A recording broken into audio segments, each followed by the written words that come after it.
I think it's safe to say that AI panic is having a moment, animating the apocalyptic imagination like nothing since Oppenheimer's atomic bomb. And having spent the last 2 decades teaching, I speak from experience when I tell you that artificial intelligence is freaking out many of the students I have long referred to as Generation WTF. It's all good. It's a term of endearment and affection. It stands for Generation What's the Future? Because they are. And I dedicate this talk to them.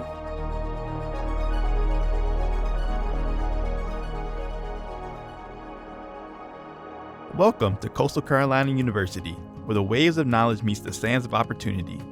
Founded in 1954, Coastal Carolina University has a rich history rooted in the heart of Conway, South Carolina.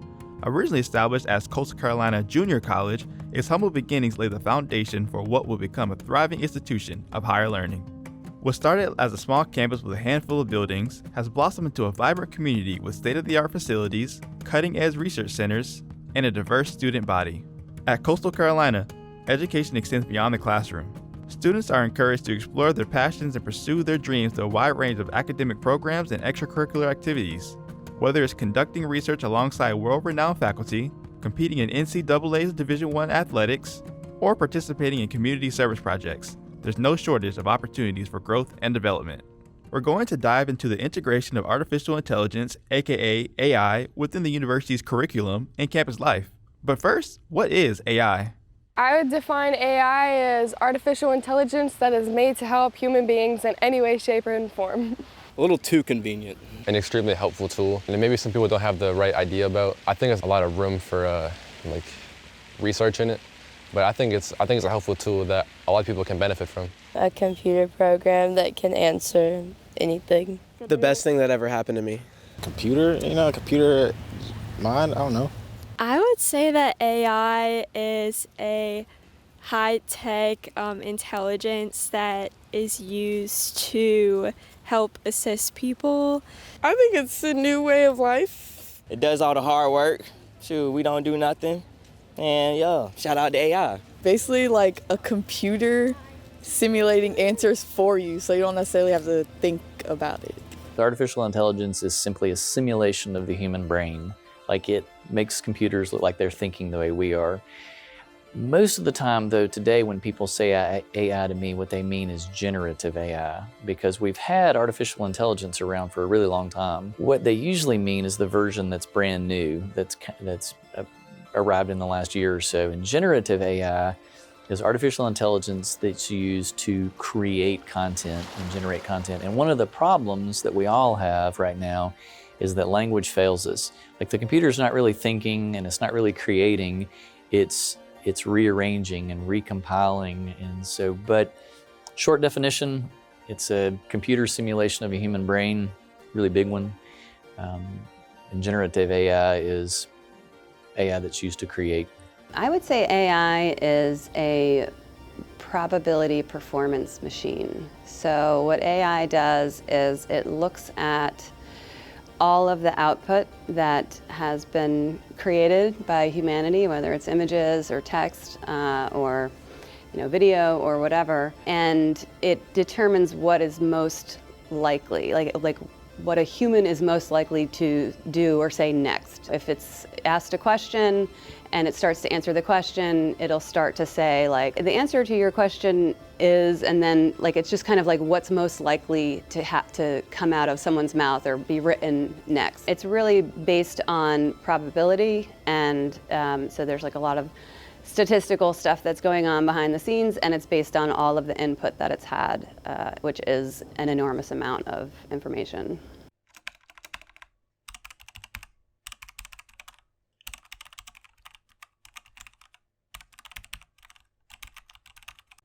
I have used ChatGPT as a tool to help with an assignment, and I absolutely would use it again. It helped me gain ideas, or gave me help start with ideas. It definitely made me more efficient, and I probably would use it again. I don't think I would just take the immediate answer that it gives me. I think I would change it now, but I would use it to help brainstorm. I typically don't use AI very much. Recently I had to use ChatGPT or TP, whichever one it is, for an assignment for theater, which was, we were supposed to use ChatGPT, but other than that, I typically don't use it. It was supposed to write an entire script for us, and like that's what our teacher wanted, so it did make things easy. The only one I really have ever used was like Snapchat AI, and that's like relatively new.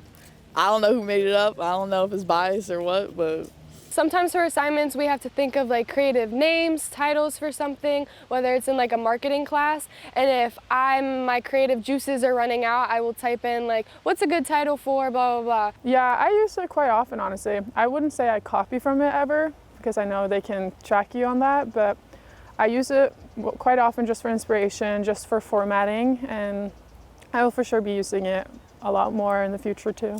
Thank you for all of the kind words, students. Now it's time for the AI speed test. This experiment will test how fast how fast AI can write a one-page paper. Now all I need is a topic. I want ChatGPT to write a one-page paper that analyzes the performance artist Marina Abramovich and Vito Acconci's work in relation to Kant's concept of the sublime. I'd like it to be articulated from the position of an expert in the field of performance art and art history. I want the goal of this paper to make a convincing argument for the relationship between these two artists and Kant's theory. Easy peasy. I'll get to work. Where's the timer? I'm going for a new personal record. Thank you. Audience, yell out how long you think it will take me to complete this one-page paper on the count of 3. 1, 2, 3. I think I can beat that. Let the speed test begin.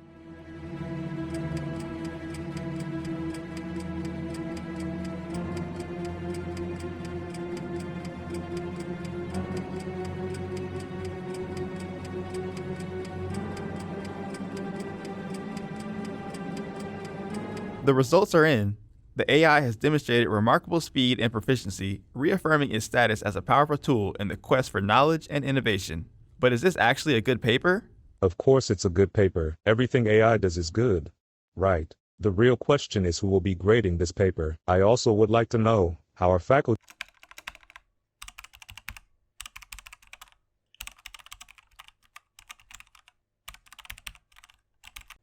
I teach between the art department and the interdisciplinary department here at Coastal, and I do incorporate assignments that work with AI tools, text-to-image generators, also with ChatGPT and or Bard. One recent assignment that I've given is to create a report about humanity and the Earth from the perspective of aliens. So I set it up like you're on an alien spaceship and you've come across this sort of blue marble floating in space, and it's your job to kind of report back on all of humanity and the Earth in as much detail as you possibly can. And so they use ChatGPT to kind of create the broad strokes of essentially the physical infrastructure of the Earth, sort of geology, Earth atmosphere, the biology, etc. And then they elaborate on the human activity as well, the social, political forces sort of driving human activity. I require my students to use AI, and part of this is my belief that we're training them not only for what we know, what they need to be doing now, but when they leave the classroom. We teach them how to write, or we teach them how to do math or other skills that we teach them. We're teaching them to use this in their career. I believe that AI will be deeply embedded in what my students will be doing as part of their career. And so I'm requiring my students to use AI. For example, today I gave an assignment in class called Dr. U. And what they have to do is they have to log into one of the versions of AI that I mentioned a moment ago. They have to have it write a paper on a theory of their choice that we've covered in class. They have to copy and paste that paper that it writes into a Word document, and then they have to grade it. And any errors that they don't catch get counted against them. And so they grade the paper like I would, and then I look at their grading, and if I see mistakes they missed, then I just count off points for that. And it gets them to a higher level of learning because they're evaluating and they become the teacher in some regards. In my Interactive Media and Society class, I have students do an assignment with ChatGPT, and the purpose of the assignment is to get them to probe the responses of ChatGPT and evaluate them. And so I'll have them do things like ask the machine for advice, and then evaluate how good or bad that advice was, how different or similar it was to other advice they've gotten. I have them ask it about things that they're very familiar with. So maybe they're like a huge Taylor Swift fan or a huge Yankees fan, and ask the AI to, questions about the thing that they're very knowledgeable on to see if it, makes any mistakes that they can spot. The purpose of the assignment is to kind of test how good it is. How would you feel if you found out that your professor uses the AI to grade all their assignments? I would be understanding, but I definitely would prefer them to grade my assignments, whether it be like a test. Like most likely I would like them to be grading my tests by hand, but AI on other stuff, maybe like I wouldn't necessarily care as much. Not as good as I would feel about using it. I think it'd be fine, but I think it also would depend on the type of assignment.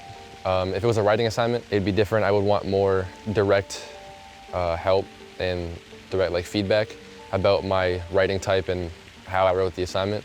But if it was like a slideshow or like a turn-in on Moodle, I think it'd be fine.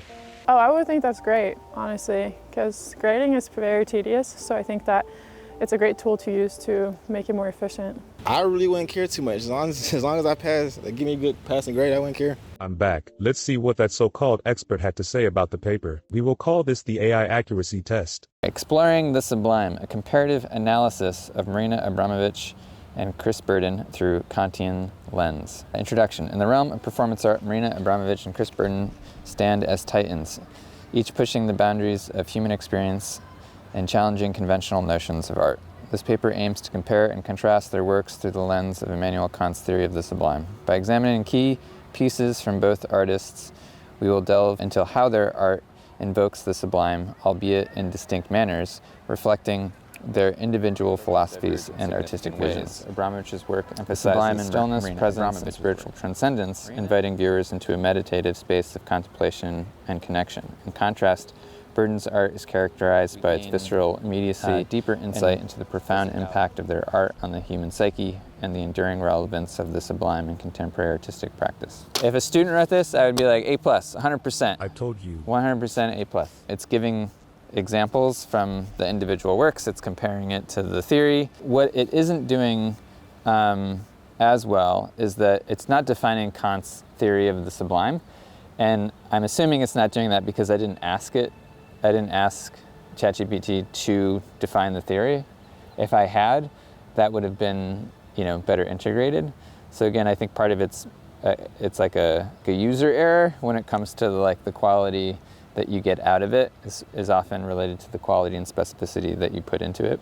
But based on the prompt that I gave it, it did, I think, a very good job at both sort of performing the analysis, sort of taking the reader through specific examples, which are classic examples in both of their practices. It structures the paper in a typical format with an introduction, individual examples of Marina's work, Chris Burden's work, an analysis of both of them, and then a conclusion. So one of the marvelous aspects about generative AI and AI that we're talking about here is that it has a much larger network of concepts and connections than my brain could ever have. And so it's wonderful for brainstorming, for considering options that I never would have thought of, coming up with multiple versions of options. And so let's say that I wanted to teach a complicated concept in class. I could ask it, give me 10 different suggestions of how to teach this concept,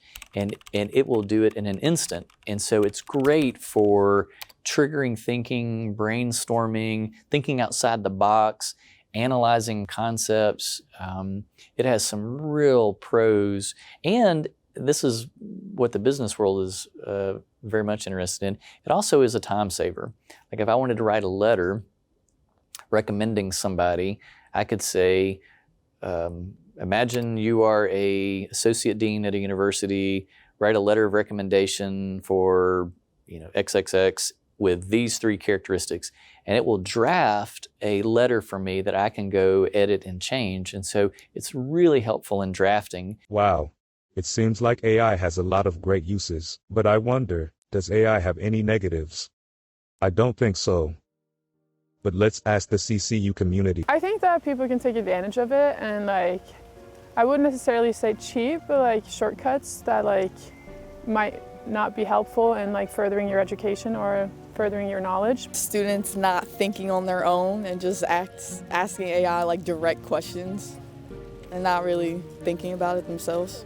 I think it's a big problem with younger kids. I think if I would have had AI when I was younger, I would not have been as able to like create writing on my own. I think it's important to be able to write on your own and like even format a paper. I think that it helps people refine their ideas, but I think that it can also be harmful if we let it overtake our own ideas. I think people could take advantage of it, use it for the wrong reasons, like to write a whole assignment for them or to turn in things when they don't have time to. Unfortunately, I do think that's the idea that many people have on it, to write things for them and to do work for them. It can help, but you can't really gain the same knowledge. I think it makes things a little too easy sometimes. Like, I feel like when you try to use it for long-term, like big essays or papers and stuff, it kind of diminishes the point of writing an essay when you have to use that, or when people do use that. So I think it just devalues the amount of work you actually put into it. My daughter teaches chemistry up at Temple University, and she asked ChatGPT a question that she normally gives to her students near the beginning of school. And it came back and she goes, okay, here's ChatGPT's answer for the question. Highlight everything that's wrong. Half the page was in yellow, okay? Because it's that much wrong information came out of it. But statistically, it had the correct word and it sounded good. May not have necessarily been correct, but it sounded good. And that's what ChatGPT, Bard, and all of these others do.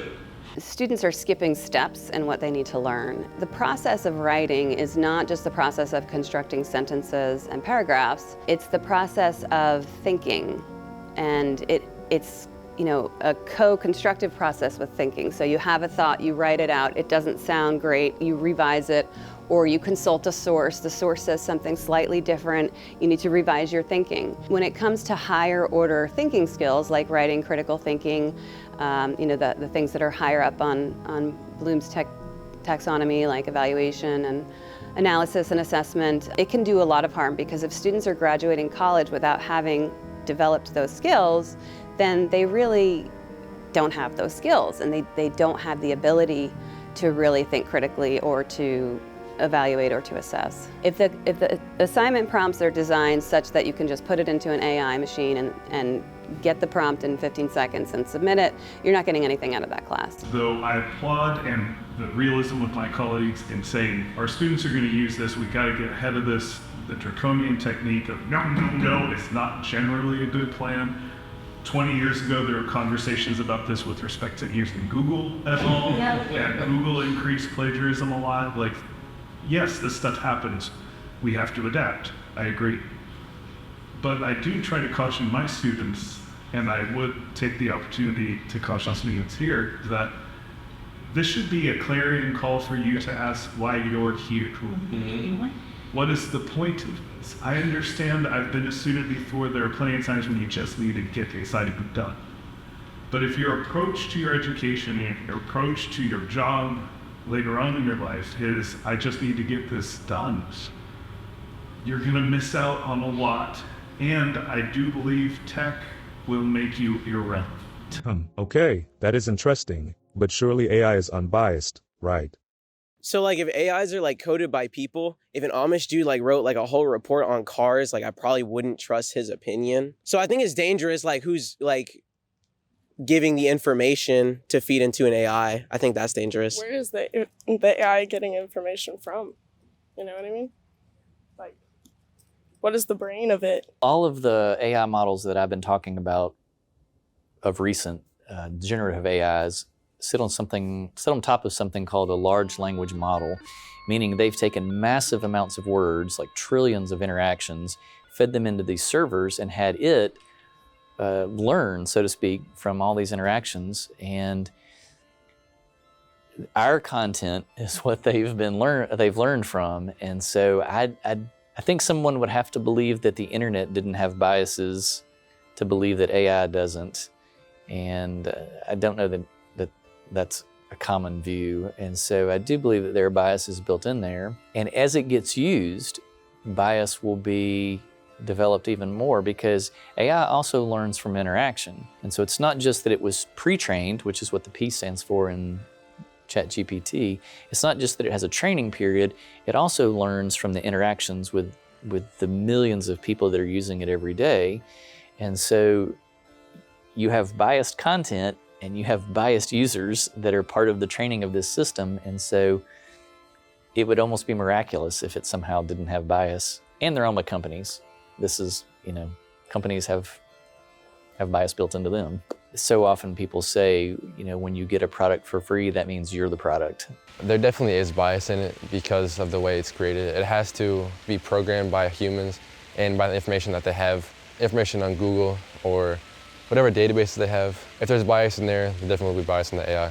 Maybe bias through the company that made the AI software. I definitely agree that there's biases because AI does not have emotions, and so it cannot understand what humans understand, and so a lot of times there is bias against what humans believe and their characteristics. I think if it gave more responses, if you were to ask, do you believe in God, instead of it putting the answer back on me, like, I asked this last night, do you believe in God? And they basically were like, well, if you believe in God, then that's okay. I think it should give straight answers to be like, I can't answer the question right now, or I don't have a say in this, I don't have any information or knowledge on this topic. I think that would be a better way of handling any type of question that's regarding societal standards or issues or religious matters in that way. So to have bias, you have to have an opinion, and then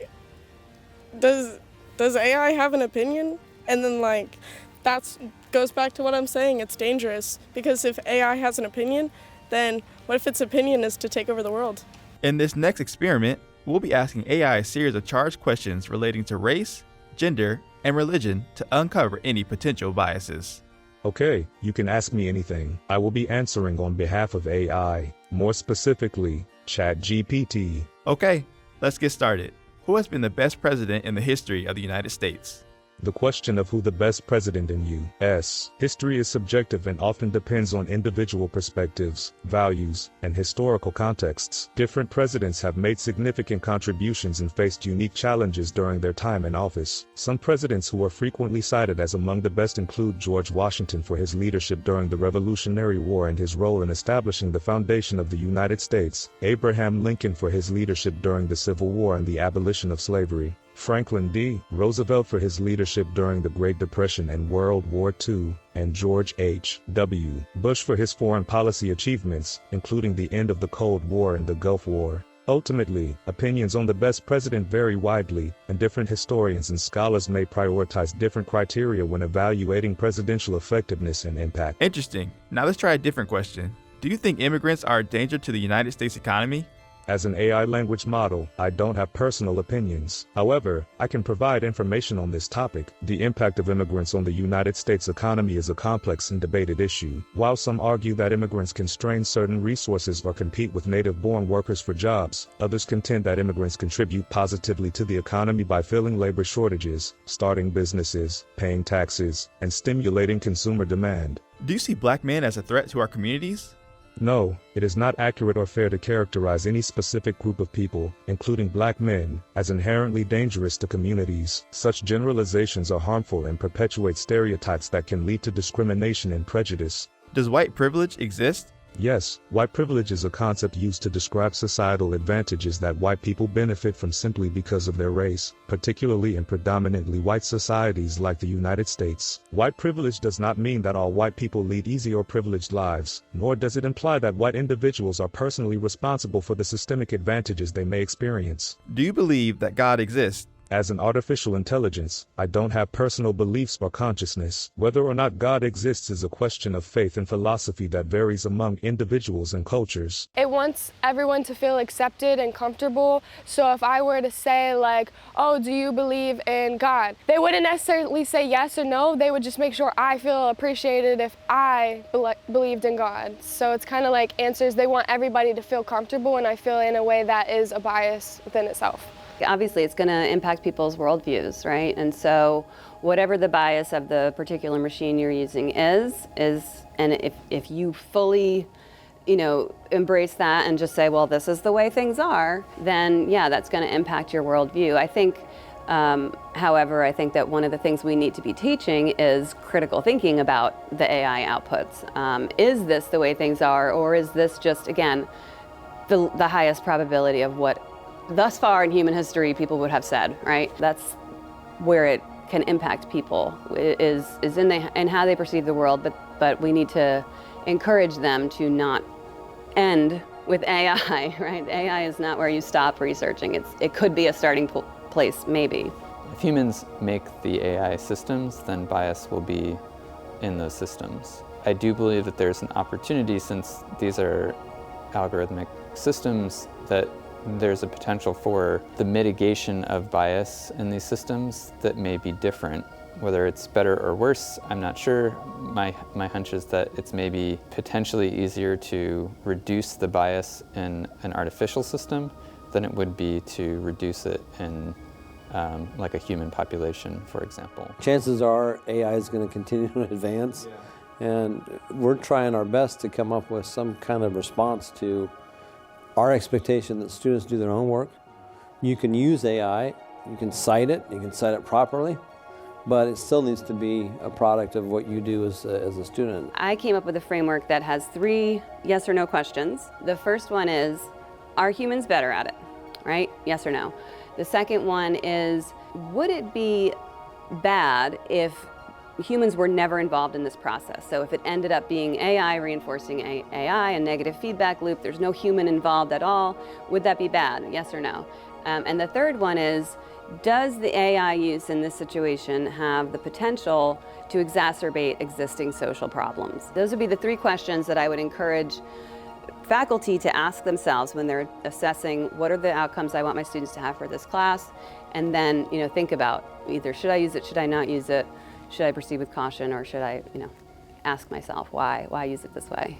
These are powerful tools that people can leverage in order to pursue new knowledge, in order to pursue their research. And so learning how to work with them, learning how to understand the logic behind how these systems work in order to develop either new tools or to be able to be critical of existing tools as it relates to ethics or bias, I think are really important. And so part of that learning, I think, comes from actively participating in the use of those tools. So if I could summarize what I hope people think about AI at this moment, it would be in 2 words that I hear people use all the time, and that is cautiously optimistic. I do believe there are a lot of cautions, just like with any new technology. When the printing press was invented, when television arrived, when radio came on the scene, we had concerns and we built in some limitations and some even the government stepped in to create some boundaries to make sure that these new technologies weren't abused or did damage. But I do believe there is substantial evidence for remarkable optimism.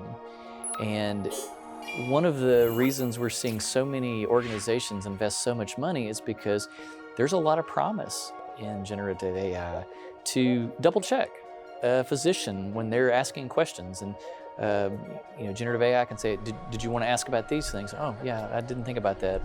And to be able to double check us. For example, graduate students, one of the things that we're working with right now is helping graduate students who have enormous workloads between their job and school and family, learning how to use this tool to ease some of those burdens and save time and tasks that they don't need to necessarily be doing over and over and over again.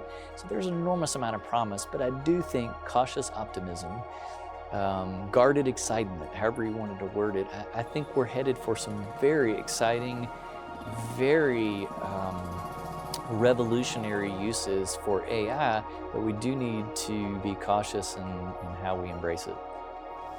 I don't have all the answers. I have lots and lots of questions, but above all, I have hope. Hope that when I'm a relic surrounded by my children and my children's children, I can tell them in this moment we stopped the clock, remembered why we're here, who we are, and left this world a better place for all of us who call this pale blue dot our home. Thank you very much.